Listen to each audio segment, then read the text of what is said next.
I hope everyone had a nice break, and welcome back to the end of the world.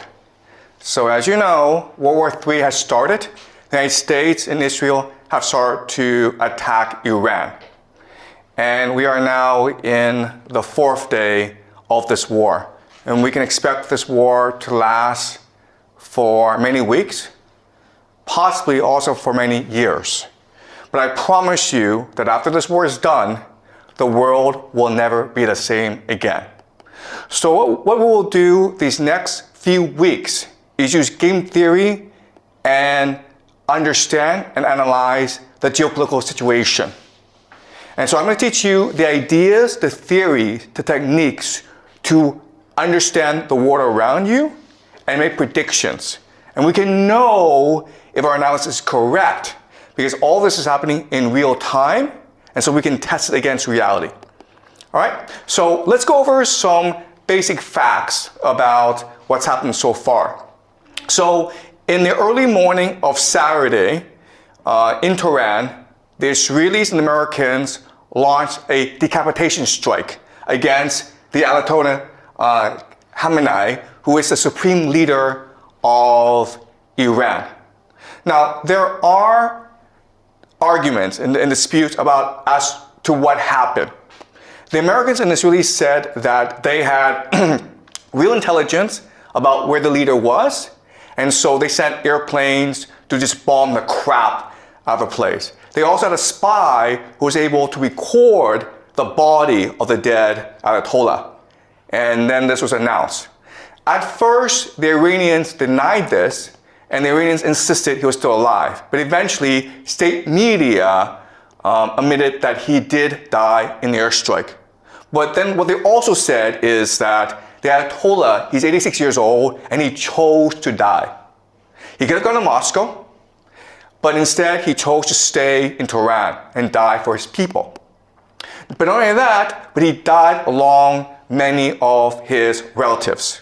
He died along with his daughter, his son-in-law, his grandchildren. So many of the family died in this assault. Also, there's been reporting that he had prostate cancer. Okay, so he was going to die fairly soon as well. So what you need to understand first about the war is that even though the Americans and the Israelis claim great success in decapitating the leadership of the Iranians, from the Iranian perspective, this is a martyrdom, okay? And so the religion of the Iranians is called Shia Muslim. And this is different from Sunni Muslim. So Sunnis are the majority. They're about 9% of all Muslims in the world. The Shia have always been the minority. And as such, they've always been persecuted. So in the Shia faith, the core value, the force that binds everyone together and gives them purpose and meaning in life, that galvanizes them into action, is the idea of martyrdom, which forces jihad. You sacrifice yourself for your religion, sacrifice yourself for the common good. So think of the death of Khamenei as a sacrifice, a self-sacrifice, in order to motivate the Iranians in this war, okay? So that's the first thing you need to understand. That for the Iranians, this is not a geopolitical war. This is not an economic war. This is not a war of resistance. This is a jihad. Okay? It's a war against the great Satan to avenge their leader. They will fight to the death. All right? That's number one. Number two is this. Also that morning, when the Ayatollah was killed, the Israelis struck a school in the south of Tehran, killing about 150 school children. These are girls in primary school. And again, there's a lot of debate and argument as to what happened. The Israelis said that, first of all, the school was next to a military base. We were targeting the military base. And second of all, it wasn't us which struck the school. It was a air defense missile that went off course. Okay? And the Iranians insisted no. The Israelis purposefully attacked the school to kill the school children. And then you're like, why would the Israelis do that? But then these few years, Well, we've seen what they've done in Gaza, in Palestine, to the Palestinians. And it's pretty consistent what the Israelis have been doing. All right? So this action against the Israelis, it's meant to show to themselves and the world that we are now all in. Okay? We've made the sacrifice. We are now committed to this war, to winning this war at all costs. And this action has also provoked the Iranian people to resist with their full might, okay? So I want you to keep this in mind. And again, we don't have complete evidence that it's the Israelis who did this, but given past actions from the Israelis, this is fairly consistent with what they've done, okay? So we can assume that this is something the Israelis did. Why they did this, what the purpose is something we will discuss as we move on, okay? It's very complicated. Next, I want to show you this. This is Dubai. And Dubai is considered one of the wealthiest, safest cities in the world. There are thousands, tens of thousands of Westerners who move to Dubai because it's clean, you don't pay any taxes, you make a lot of money, and there are great restaurants. And this is really the economic model of Dubai. It's one of the GCC countries, okay? The Gulf coastal countries. And for the longest time, Dubai had a really good deal because they were under the protection of the American military. So they didn't have to pay for defense. And then they were in the Middle East, which is the oil producing center of the world. And so they focus on aviation, they focus on logistics, they focus on finance, on tourism. They became extremely wealthy, right? I'm not sure if you've taken Emirates, one of the best airlines in the world. So their airport, Dubai Airport, is the busiest in the world. And Dubai, for the longest time, was flourishing under American protection. And Dubai said to the world, listen, we're like Switzerland. We're neutral. We don't want any involvement in any wars. We're here just to take care of our citizens, to make sure everyone has a good time, to make money. And then right after the war started, the Iranians attacked the GCC, okay? Dubai, Abu Dhabi, Bahrain, Qatar, Kuwait, they attacked these places. And these places were like, what's going on? We're neutral, man. We're not involved in this war. And the airport was shut down in Dubai.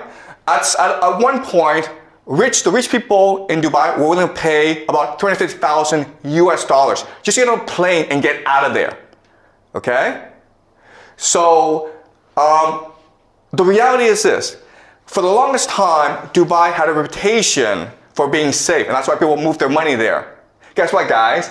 After what the Iranians did, it's dead. Dubai as a city, in the long term, it is dead. Because you're a wealthy Westerner, you're not going to move to a place where it could be attacked anytime by the Iranians. You might move to Singapore, you might move to Hong Kong, Japan, South America, but you're not moving to Dubai, okay? So the big question for us is, why did the Iranians do this? It was the Israelis and the Americans who attacked you. Why go after the GCC? All right? And not only that, but they're escalating the attacks against the GCC. So this is something that we will look at very closely today. Well, the short answer is because these places, even though they pretend to be neutral, they house the American military. They allow the Israelis and the Americans to use their airspace to attack Iran from. All right? So this is Bahrain. Now, Bahrain is interesting, okay? Because I want you guys to remember this. But Bahrain will probably be one of the major centers of this conflict. Because, first of all, this is the American Fifth Fleet.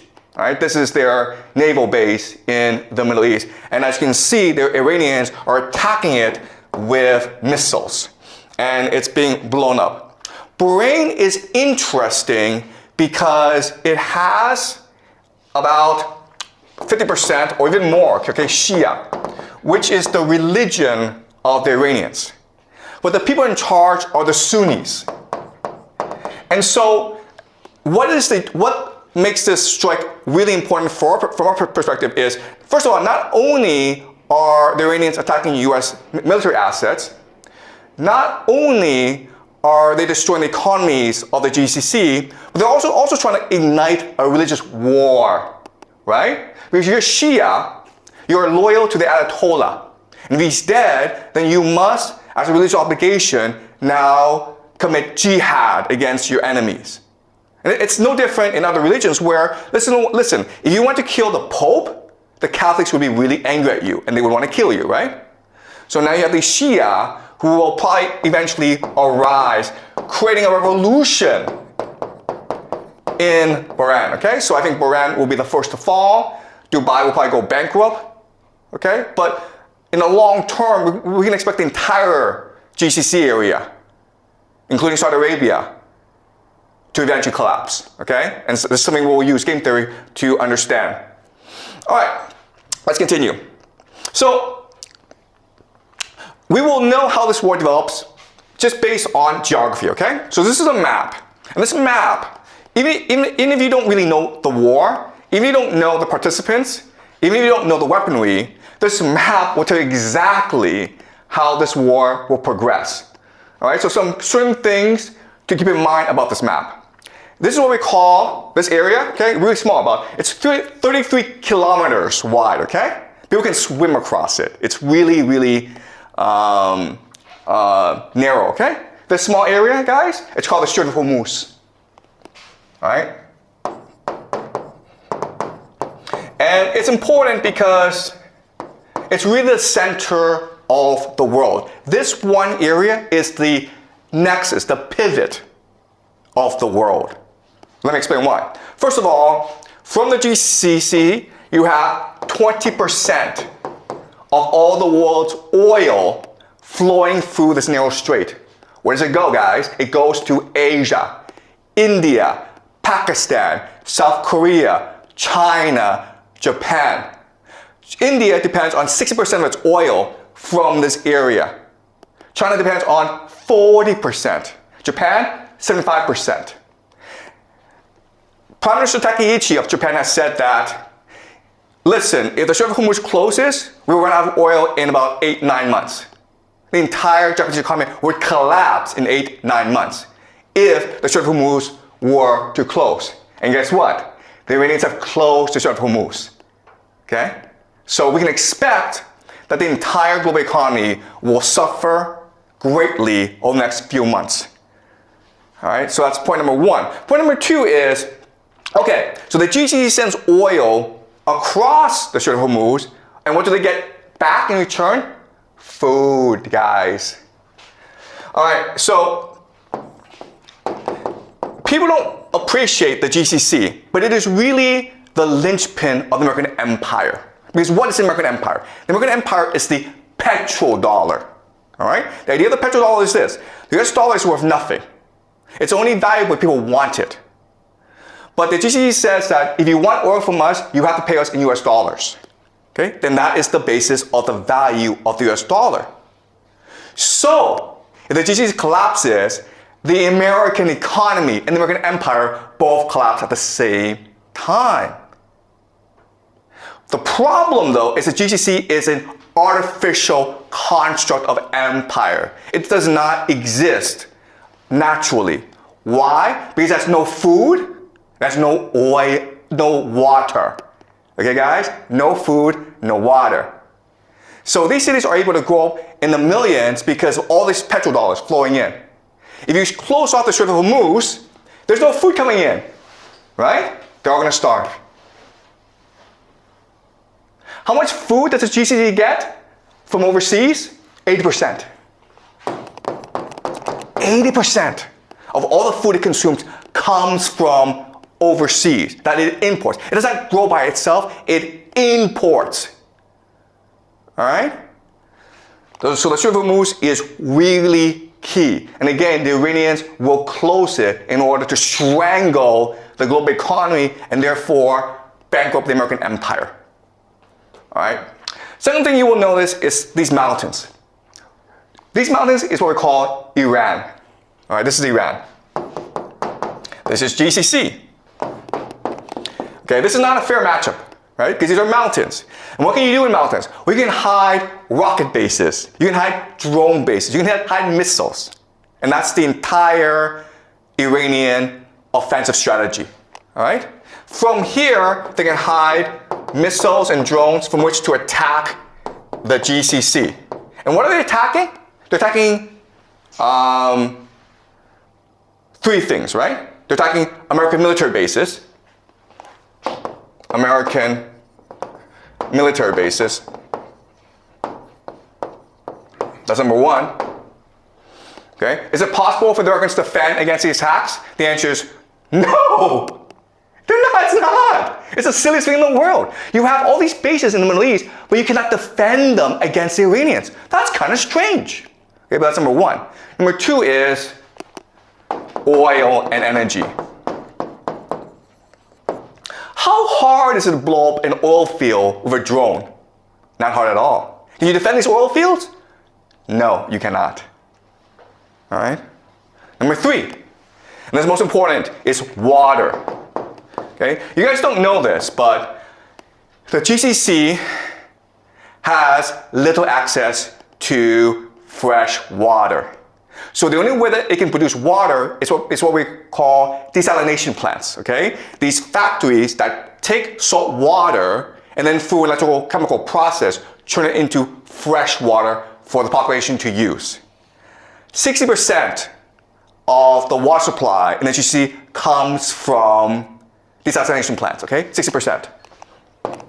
Is it hard to blow up a desalination plant using a drone? The answer is, it's very easy. You understand? Okay? So you have this absurd situation where Iran is a mountain fortress where it can hide its offensive capacity, and the GCC, it's just this desert, this flat desert, and it is exposed to attack, and there's nothing it can do about it, okay? So at any point in this war, the Iranians can choose to just destroy the entire GCC, and there's nothing that anyone can do about it. Okay, but Iran also has a weakness, okay, and this is fundamental. So Iran also has a water problem, okay? So for the longest time, they suffered a drought issue, okay, just climate change. And so what the plan of the Israelis and Americans is to destroy the water supply of the Iranians. Because the fortress, it is a mountain fortress, but it can also be a mountain prison as well, where people are trapped inside with no access to water.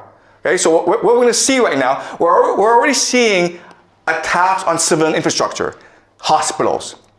In the future, you'll see attacks on water supply, on dams, on reservoirs, on power plants.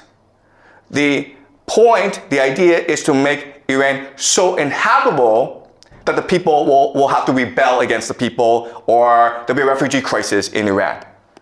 Okay? So as you can see from this map, this war, it is the end of the world. Okay? Both sides have the potential to destroy each other. It's really a question of how far do they want to go. All right? We can also say this is almost a game of chicken. Okay? We can blow each other up. How far do you want to go? And the problem is this. The problem is that the Iranians are Shia, which believes in martyrdom. And you've killed the religious leader, the Ayatollah Khamenei. So they're willing to go very, very far. The GCC countries are Muslim, but they're materialistic. They love money. And also, most of the population are expatriates, foreigners. 90% of Dubai are foreigners. Guess what's going to happen if they suffer? They're going to run away. Okay? So this is not a fair matchup. The big question that people have is, first of all, are the Americans going to use ground troops? Because the only way that you can defeat Iran is by using ground troops, okay? That's a big question we will look at in the next few weeks. Will America send its army, 500,000, 2 million soldiers to topple the government? Okay, that's question number one. Question number two, nuclear weapons. If you're losing a war, would you choose to use nuclear weapons? Okay, that's another big question that we have, okay? Another big question that we have is who gets involved? Because this situation is so dire that Europe, okay, specifically Germany, France, and Britain are talking about entering this war. And guess what?